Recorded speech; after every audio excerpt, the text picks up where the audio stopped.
Hey guys, how we doing? So we're back on another Nuxtaku video, and this one is interesting because it's called The Deepest Character in Naruto, Kakashi of the Sharingan, the 6 Hokage. And Kakashi is like one of my all-time fave characters. Like, obviously when it comes to Naruto, Itachi and Minato are my top tier, but come on, Kakashi's so goddamn cool. Ever since the beginning, he's always been like a really interesting character, and just always been such like a father figure to like everyone, and he's just always been there, you know, since like the very beginning. And then as the show went on, you just learned so much about him. And I'm hoping this is just going to be like a really cool, in-depth like look at Kakashi with a slight little comedic tone, because that's what Nux is like. Love his videos. Anyway, let's do this. The deepest character in Naruto, Kakashi of the Sharingan, the 6 Hokage. Yeah, don't forget, he became the Hokage as well. He's important, man. He's powerful. He's cool. And the whole thing with Obito, goddamn. And I'll stop. Let's do this. In the ninja world, those who break the rules are scum. That's true. This going back. But those who abandon their friends are worse than scum. From the very beginning of the series, there was an extraordinarily faint idea of Kakashi's past, but from the impression given, it was not a pleasant one. During his time off, he would mourn by the village's memorial stone, and despite the passive-aggressive, assholey, practical, jokey, annoying actions he constantly took to have a fun time pissing off his students, in the entirety of the Naruto series, we did not see him laugh once. Of course, his backstory was revealed to be duly tragic many hundreds of episodes later, but until that point, we still see that sense of foreboding in Kakashi's weary eye. Eye in singular, because aside from the fact that the character design of his eye is different than every other character eye in the entire series, it's done very particularly to articulate a looming sadness. But even more fascinating is his other eye. Today we'll be decoding the tragic metaphor behind Kakashi's Sharingan, as well as the thematic philosophy of his entire character. Today I'm going to put my hand on the table why I consider Kakashi's narrative to be the main focus of the entire Naruto franchise. It definitely helps the And narrative I hope maybe some of you will see Kakashi in a different light than you did until now. From the very beginning of the series, it was made perfectly clear that this Sharingan eyeball thingy is an addendum to his personage. He ain't Uchiha, he can't turn it on or off, he has a scar around it, and even initially, his body can't stand the strain of using it for too long. Yet despite all this, he's world-renowned as Kakashi the Copy Ninja, Kakashi of the Sharingan. A master of 1,000 jutsu copied due to the power of his Sharingan. Even his own personal jutsu, Raikiri, the lightning blade, can only be properly utilized in conjunction with his Sharingan. This results in an interesting situation. Kakashi, as we know, is a total beast even without the ultimate eyeball. He was a Chunin at 6, Jonin at 10, and Anbu at 13. These are some pretty legendary stats. In fact, it's the best in the series to our knowledge. It took Itachi until 10 to become a Chunin, and we know how badass that guy is. Yet despite how insanely skilled Kakashi was, by his own right, it's his Sharingan that really gave him access to the ranks of the untold power of the Bingo Book of Legend. Yeah, I watched the dub.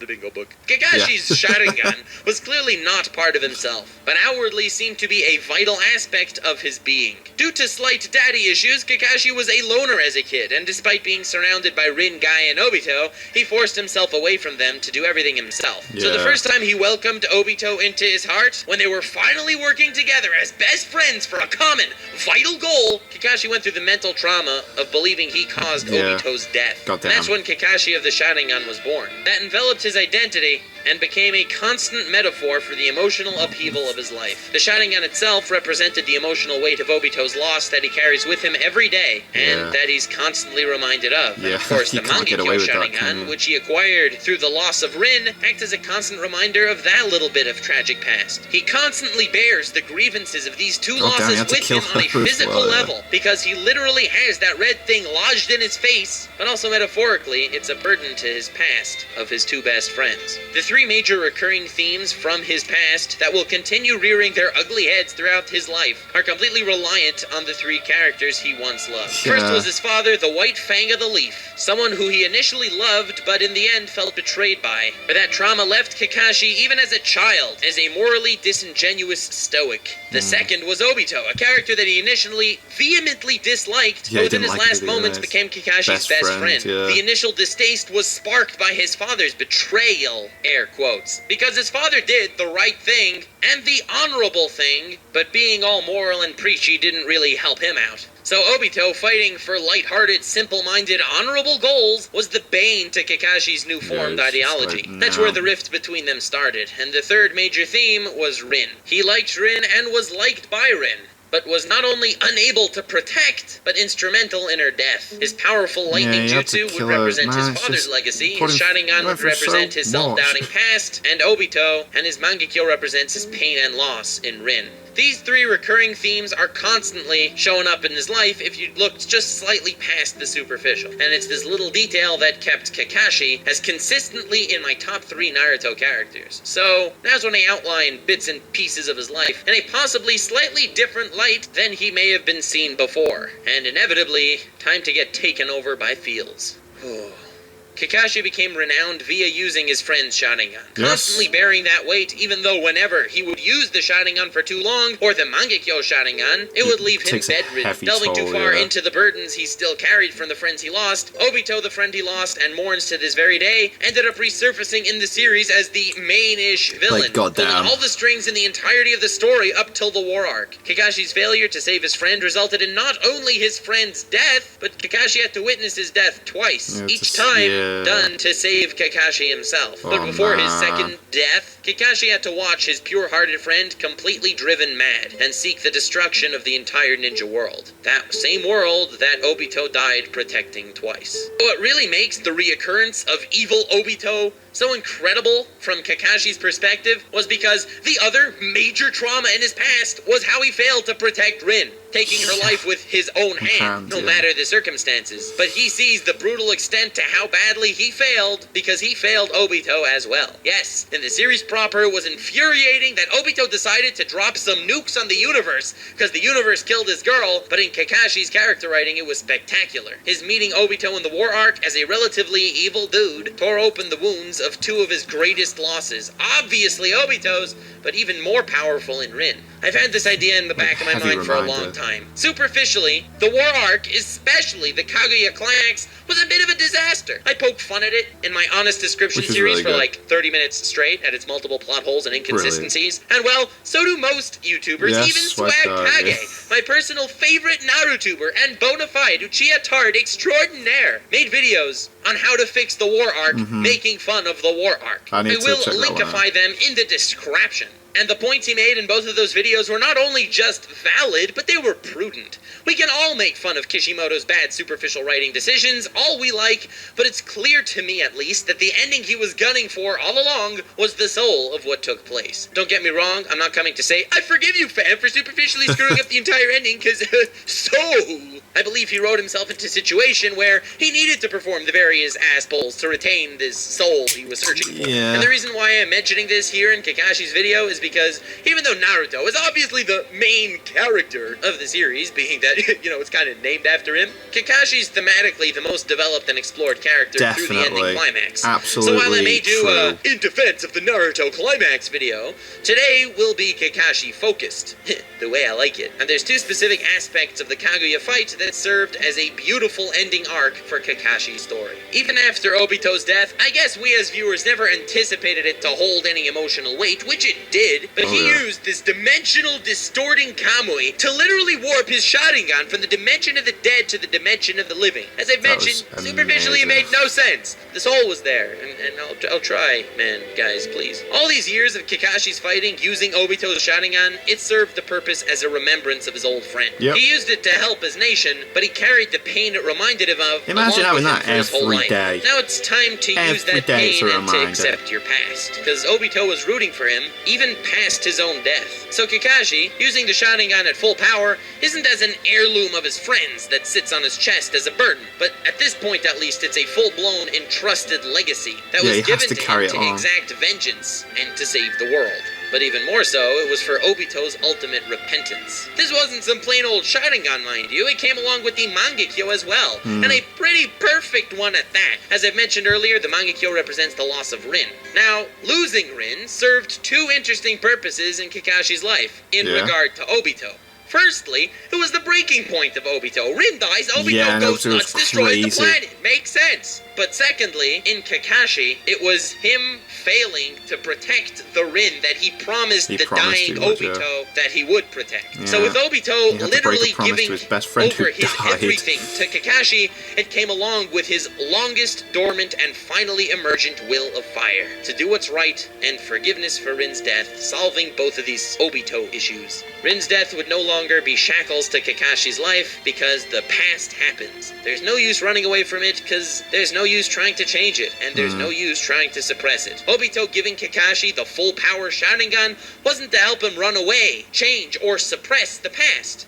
It was the ultimate push forward from the past to move forward. And move forward he does. By the end of the fight, Kakashi is finally comfortable with himself. For the first time in his whole life since his father's death. His Sharingan is gone with the burdens of the past it carried, finally being left to rest. And Kakashi in the future still becomes one of the most legendary ninja alive. Yeah. He becomes a Hokage of extraordinary might, and he's no longer famous as Kakashi the copy ninja. And he's no longer famous for his Sharingan. He's a total badass and moral ninja from the third recurring theme of his past, White Fang of the Leaf, where a wise morality would trump honor, and where Kakashi is known as a total beast from his own lightning-style jutsu. But as I've mentioned, Kakashi's Sharingan in past was only one major theme of Kakashi's narrative, finally aligned during the Kaguya climax, but there was one other as well, because whole beauty of the Sharingan metaphor throughout the series that's finally wrapped up here is basically telling you, start looking forward, fam. The future matters too. So let's talk about what Team 7 truly means to Kakashi. Kakashi has not accepted students until Team 7 arrived, because each team he'd assessed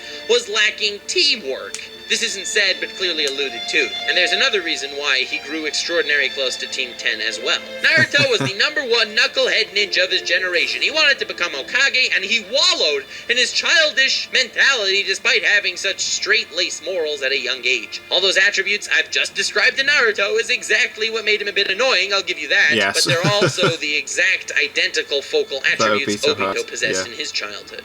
And I'll get back to Naruto in a moment. But if you look at Sasuke, the kid with the sad past of his family dying, and in his eyes he was betrayed by his greatest role model, who brought disgrace to his entire clan as he wiped it out. Because of this past, Sasuke only had the mindset to grow stronger, and he was arrogant to the point that he looked down at his childish contemporaries. These attributes of his, despite being slightly annoying, I'll give you that, are the exact identical focal attributes to Kakashi as a kid when he was as well. younger, And then of course, the Naruto Sasuke Sakura love triangle thingy is a basic mimic of the Kakashi Obito one, where Sasuke was Kakashi, it was Obito, and of course Sakura is Rin, because both medical, both in the same love triangle thingy, and both useless. I feel like I just ruined a good moment there. Anyway, the point is, there are these three superficial seeming differences dividing Sasuke's situation to Kakashi's, despite their basic philosophies resonating with each other perfectly. The first is Sasuke had a focal point for his anger being Itachi, while for Kakashi, his father was already gone. So while he had something to focus on to exact revenge, that focal point was not getting any closer, with Itachi still insanely, easily overpowering him in the Tsunade arc, making Sasuke's steady growth in strength seeming pointless. The second was the welcoming hand of Orochimaru, which was not tempting Kakashi, and the third was Kakashi witnessed Obito's demise and he felt responsibility, causing him to reconcile from his arrogant stoicism, while for Sasuke, he saw Naruto surpass him in many ways, which only was fuel to the fire of helplessness. These are situational differences that were due to life experiences. That's what made their individual past so extremely dissimilar. If not for that, they're one and the same, and Kakashi saw that very well. Kakashi taking Sasuke for private training between the second and third rounds of the Chunin exams were, yes, pretty terrible sensei-ship to Naruto, but where in Kakashi's mind, it was pivotal to Sasuke. Kakashi assumed Lightning Blade was the only solution to Gaara's invincibility, and Sasuke needed to win desperately, but he did not get that win.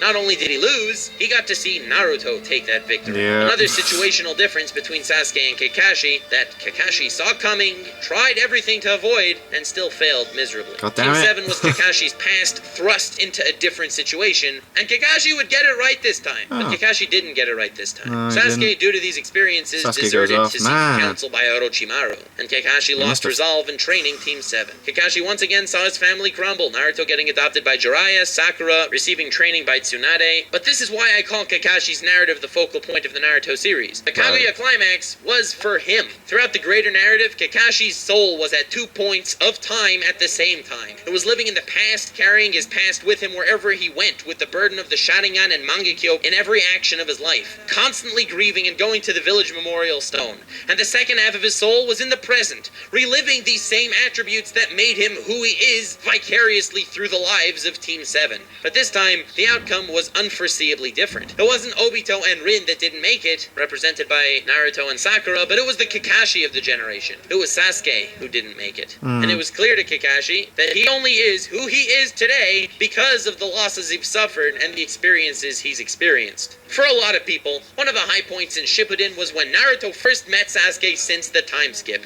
Right. It was cool and all, but I vehemently am putting my foot down that Kakashi meeting Sasuke at the 5 Kage Summit was far more powerful of a moment. Kakashi saw himself inside Sasuke, but a version that went terribly awry. But again, he felt responsible for another loss. As the sensei figure, he was responsible for something becoming a monster, and it was completely at this point out of his hands to rectify. Both halves of his soul that were brutally battered into tatters were simultaneously regenerated in the Kaguya fight. Obito completely gave Kakashi a perfect closure by giving him a perfect ass-pull Susanoo, saying, the past cannot be changed, but the future can, as I've mentioned. So with his sights set forward, Team 7, which played the role as his precious students as well as his vicariously living family, did the impossible and came together for the first time, fully respecting one another and overcoming the greatest evil known to the ninja world. Neither Team Minato nor Team Kakashi ever successfully managed this in the past. There's never a single point in time for the squad of Obito, Rin, and Kakashi, or Naruto, Sakura, and Sasuke that they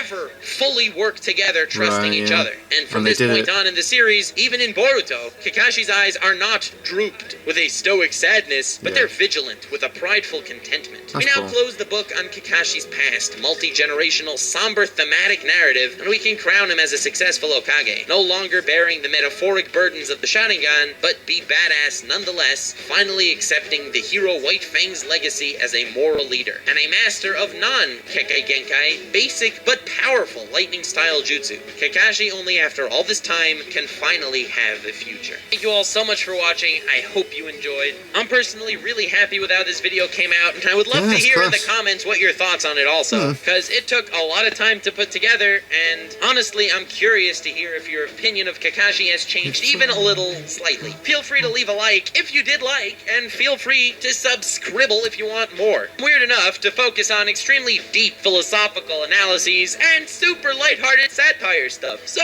if you like any of that, you're more than welcome to join the ranks of the fan base. Also, notification bell, subscribe, because they should really take the word subscribe from the red button, just stick it into that notification bell, since that's the only thing that really does anything these days. If you want to help support the channel, which would be extremely appreciated, feel free to follow me on Twitter, link in the description, right next to merch, which also, again, aside from looking badass, also really helps the channel, and my Patreon. Anyone who becomes a patron is invited to the private Discord server for patrons and me, which is awesome, I guess. And also, huge thanks to the patrons that are already supporting me. The 6 Swag Coggers, MD, JD Fincher, Q, Zindergarten, Axel, and an anonymous member. The 3 Lord Tweegers, Tyler Schumacher, Gavin Anderson, and Large Blab. And the 3 God Usopp rank, Zachary Wheatley, Dark Element, and Ezedric. I hugely appreciate all of your donations and really all of your time spent watching my videos. So, with that, I bid you adieu. Have yourself a most wonderful evening, and remember to stay weird, fam.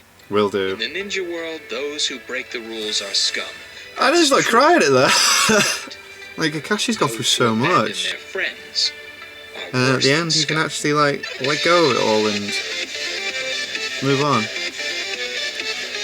Oh, Nux, man, that really got me in the feels. And you are right, his story is very much part of the main narrative, I suppose. That was really good. That was really, really good. That was really, really different. I like watching stuff every now and then like that. I don't like everything being the same, and that was really well put together. Nux, you did a really good job there, buddy. That was fantastic. Yeah. Thank you guys very much for watching. What did you guys think of that? I thought it was amazing. I hope he does more stuff like that. But don't stop doing the funny stuff as well, because that's awesome. Anyway, what do you guys think of that? do you guys think of this? Click like, subscribe if you haven't already. Leave comments down below, let me know what I should watch and discuss in future videos. And I'll see you guys, yes, all of you guys, next time.